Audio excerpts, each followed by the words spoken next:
ఓం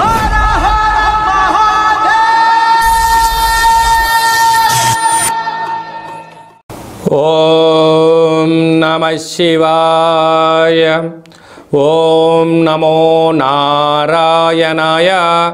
ఓం శ్రీ స్వర్ణాకర్షణ కాల భైరవాయ నమో నమః. ఓం శ్రీ నరదృష్టి నివారణాయ నమో నమః.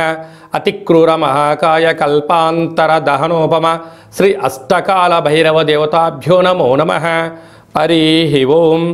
మా ఛానల్కి స్వాగతం. చూస్తున్న వీక్షకులకు ప్రేక్షకులకు ప్రియ కాళభైరవ భగవద్బంధులకి స్వాగతం పలుకుతూ మమ్మల్ని ఎంతగానో ఆదరిస్తూ ఉండబడినటువంటి ప్రియ సోదరీమణులకు సనాతన ధర్మ సంరక్షకులకు వీక్షకులకు మీ ఇంటి పురోహితుడిగా, మీ ఇంటి ఆస్ట్రాలజర్గా, మీ ఇంటి వాస్తు నిపుణుడిగా మీకు స్వాగతం పలుకుతూ ఈ శోభకృతనామ సంవత్సరానికి వీడికోలు పలుకుతూ ఈ సంవత్సరంలో ఉండబడినటువంటి అష్ట కష్టాలు ఈ సంవత్సరానికి స్వస్తి పలుకుతూ ఈ సంవత్సరంలో జరిగినటువంటి అద్భుతాన్ని, ఆనందాన్ని, ఐశ్వర్యాన్ని మూటగట్టుకొని రాబోయే కాలానికి స్వాగతం పలుకుతూ అందరిపైనను ఆ కాళభైరవ స్వామికి ఆశీస్సులు ఉండాలని కోరుకుందాం.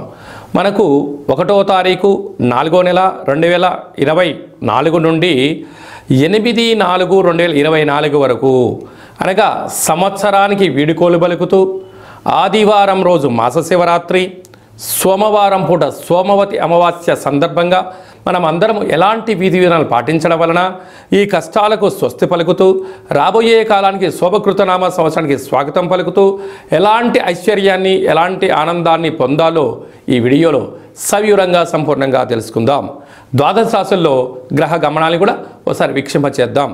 మేషరాశిలో బుధుడు మరియు గురు సంచార స్థితి, కన్యరాశిలో కేతు సంచార స్థితి, కుంభరాశిలో కుజుడు శుక్రుడు శని సంచార స్థితి, మీనరాశిలో రవి రాహుల సంచార స్థితితో గ్రహ గమనాలు ఈ విధంగా ఉన్నాయి.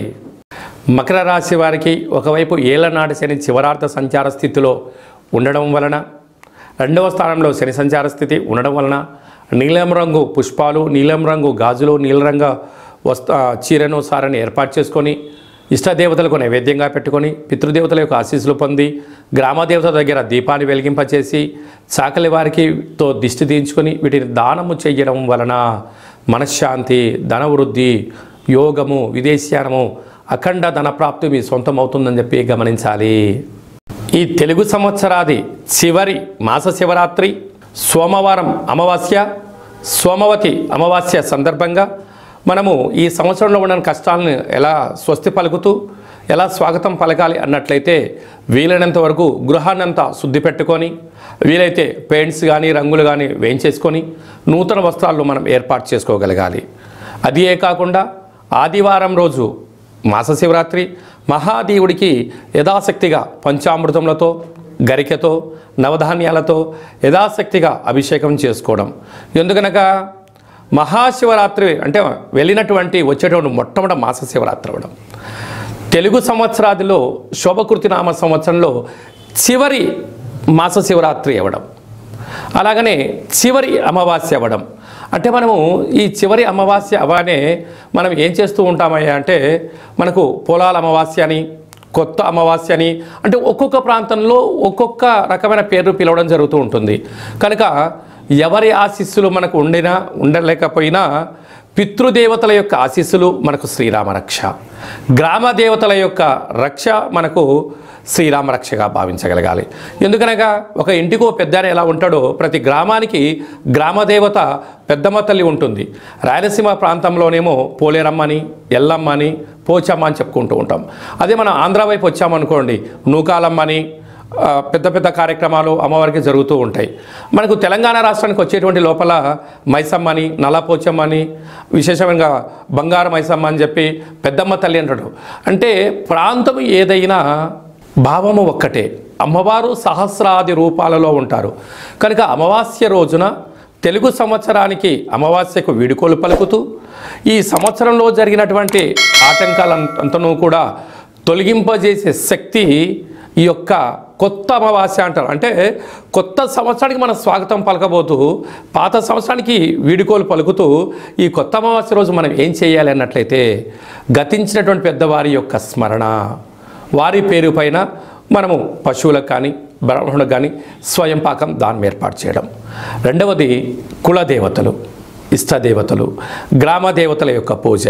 అందుకే ఇలాంటి కాల సమయంలో మనం ఏం చేయగలగాలి అన్నట్లయితే ఇంటినంతా శుద్ధి పెట్టుకొని ఇంటి గుమ్మాలకు కానీ సింహద్వారాలకు కానీ శ్రీరామ అనేటువంటి అక్షరాలను రాసుకోవడం, స్వస్తికి రాయడం.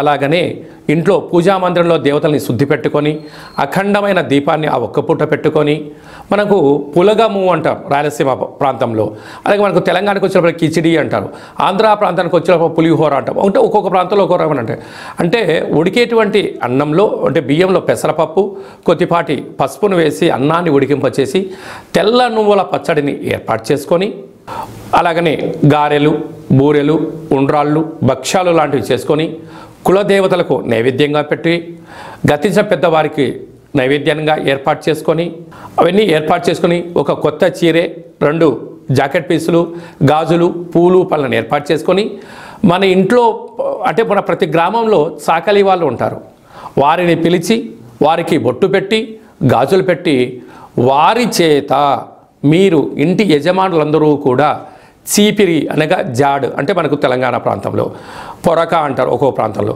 వాటితో దిష్టి తీయించుకొని ఈ చాకలి వాళ్ళను ఇంటి ఆడపడుచుగా మనం భావిస్తాం కనుక ఈ వండినటువంటి పదార్థాన్ని వారికి నైవేద్యంగా పెట్టి వీరికి ఆడపిల్లగా మనకు ఆడపడుచుగా భావించి పెట్టడం వలన సాక్షాత్తుగా అమ్మవారి యొక్క రూపమే వారి భావించాలి కనుక వారికి ఆ రోజు వారి చేత ఇంటిలో దిష్టి తీయించుకోవడం, ఇంటిలో ఒక గుమ్మడికాయని పలగొట్టించడం, వారి చేత మనము ఆశీర్వచనం పొందడం, వారికి ఈ యొక్క స్వయం పాకాన్ని వండినటువంటి ఈ పులగాన్ని ఏర్పాటు చేయడం వలన వారే గ్రామ దేవతల రూపంగా భావించాలి. ఇచ్చి ఏర్పాటు చేసినట్లయితే మనకు పట్టినటువంటి శని, మనకు పెట్టినటువంటి దరిద్రము సర్వము తొలగిపోయి సంపూర్ణంగా ఐశ్వర్యానికి రాబోయే సంవత్సరానికి స్వాగతం పలుకుతారని చెప్పి గమనించాలి. వీలైనంత వరకు చాకలి వాళ్ళతో దిష్టి తీయించుకోవాలి. మన తెలంగాణ ప్రాంతంలో చాకలి వారిని మడేలా అని మరొక పేరు కూడా ఉంటుంది. మడేలతో దిష్టి తీయించుకుంటే మండెము కూడా ఒక వజ్రం అవుతుందని చెప్పి మనకు సామెత ఉంటుంది. అదే రాయలసీమ ప్రాంతంలో చాకలి వారు ఇంట్లో తుడిస్తేనే దరిద్రం పోయి లక్ష్మీదేవికి స్వాగతం మనం పలుకుతుంది అని చెప్పి కలుపుతారు. అదే ఆంధ్ర ప్రాంతంలో చాకలి వారికి దానం చేయడం వలన ఐశ్వర్యం మన సొంతం అవుతుందని చెప్పి పెద్దవారి యొక్క నానుడి కూడా. కనుక వీలైనంత వరకు ఆ ప్రయత్నం చేయండి. అలా కుదరలేనటువంటి ఎవరు ఉన్నట్లయితే ఈ కింది నెంబర్ సంప్రదించినట్లయితే మన యొక్క నరదృష్టి నివారణ దేవాలయంలో చాకలి వారితో మీకు దిష్టి తీయించి మీకు ఐశ్వర్యానికి స్వాగతం పలికే ఏర్పాట్లు చేయడం జరుగుతుంది. కనుక ఈ సంవత్సరానికి వీడుకోలు పలుకుతూ కొత్త అమావాస్య రోజున అమ్మవారిని స్మరిస్తూ గ్రామ దేవతల యొక్క ఆశీస్సులు పొందగలరు అనేది చిన్న విన్నపం. కనుక అందరికీ ఈ సంవత్సరంలో కష్టాలన్నీ ఇక్కడికే ఫుల్ స్టాప్ అయిపోయి రాబోయే సంవత్సరంలో స్వాగతం పలకాలని గ్రామ దేవతల్ని కోరుకుందాం. ఇంకను మనం విజయం సాధించగలగాలి అన్నట్లయితే ఈ యొక్క పాత్రను ఒకసారి మీరు గమనించినట్లయితే ఇది ఒక కంచు పాత్ర, కాళభైరవ స్వామి వారి యొక్క అక్షయ పాత్ర అంటారు. ఈ యొక్క పాత్రలో 12 రాసులను అచ్చు వేయడం జరుగుతుంది. ఈ పాత్రతో ఉపయోగాలు ఏమిటయ్యా అనగా కంచు మోగినట్టు కనకంబు మోగదు గదరా సుమతి అని చెప్పి సుమతి శతకంలో చెప్పినట్టుగా ఈ యొక్క పాత్రలో మనం ఇంట్లో ఉంచుకోవడం వలన ఇలా ఒకసారి శబ్దం చేసినట్లయితే ఓంకారనాదం రావడం జరుగుతుంటుంది. ప్రణవం ఓంకారం అంటే మనం ఏ పని ప్రారంభించినా ఓం అనే శబ్దంతోనే ప్రారంభిస్తాం. ఈ యొక్క శబ్ద తరంగాలు ఇంట్లో ప్రసరించడం వలన అందులో ఈ కొత్త అమావాస్యకు స్వాగతం పలుకుతూ మనం చేయడం వలన ఇంట్లో ఉండబడినటువంటి జ్యేష్ఠాదేవి, దుష్టశక్తులు, తాంత్ర ప్రయోగాలు తొలగిపోయి ఐశ్వర్యం కలిగినటువంటి మహాలక్ష్మీదేవి అమ్మవారు మన ఇంట్లోకి స్వాగతం పలుకుతుంది. ఎలాగో ఒకసారి చూద్దాం.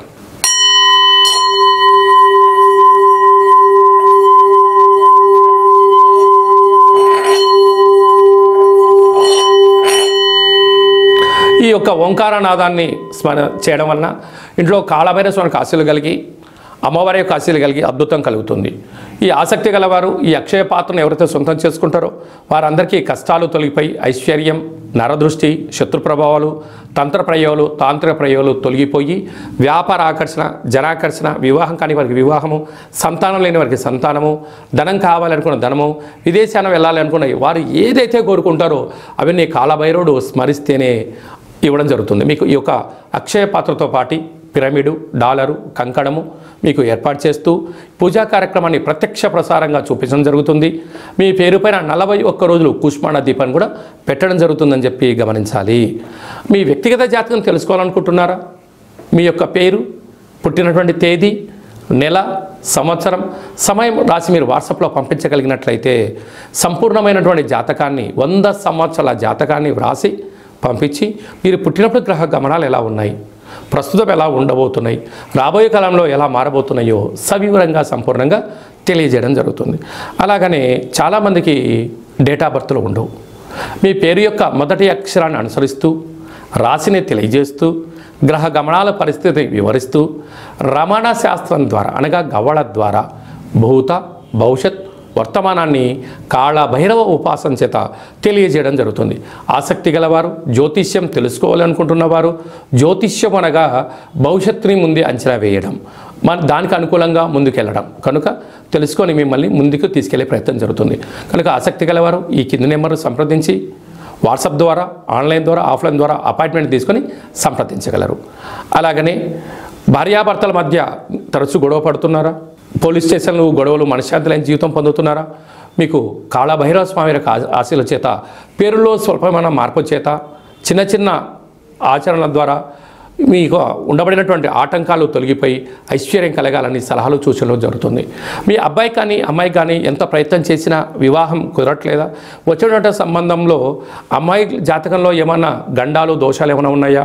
అంటే మన అబ్బాయి యొక్క జాతకంలో కానీ మన అమ్మాయి యొక్క జాతకంలో ఎలాంటి యోగాలు ఉన్నాయో కూడా మీకు తెలియచేయడం జరుగుతుంది. కనుక అందరికీ ఈ సంవత్సరానికి వేడుకోలు పలుకుతూ ఈ కొత్త అమావాస్య రోజున కాళికామాత కాళభైరవ యొక్క ఆశీస్సులు పొందాలని కోరుకుంటూ ఆశీర్వచనం. ఓం కాళకాలాయ విద్మహే కాళాతీతాయ ధీమహి తన్నో కాళభైరవ ప్రచోదయాతు. శతమానం భవతి శతాయు పురుష సతేంద్రియ ఆయుష్యేవేంద్రియే ప్రతిష్టతి. ధనం ధాన్యం బహుపుత్రలాభం శత సంవత్సరం దీర్ఘమాయు. మహా అమావాస్య, మౌని అమావాస్య, దేవత కాళికా దేవత, కాళభైరవ దేవత అర్పణమస్తు. ఈ వీడియో మీకు నచ్చినట్టయితే లైక్ చేయండి, షేర్ చేయండి, మా ఛానల్ని సబ్స్క్రైబ్ చేసుకోండి. మేము చేస్తున్న వీడియోలో మీకు ముందస్తుగా నోటిఫికేషన్ రావాలి అన్నట్టయితే గడ్డ సింబల్ ప్రెస్ చేయండి, అలానే బటన్ కూడా తెలియచేయండి. ఈ యొక్క కొత్త అమ్మవారి యొక్క ఆశీస్సులు మీరు అదనంగా ఉచితంగా పొందాలి అన్నట్లయితే మీరు ఎవరి క్షేమానైతే కోరుకుంటున్నారో లేక మీ క్షేమాన్ని ఎవరితో కోరుకుంటున్నారో వారికి ఈ వీడియోను ఫార్వర్డ్ చేసి ధర్మాన్ని కాపాడుతూ అమ్మవారి యొక్క ఆశీస్సులు పొందగలరు.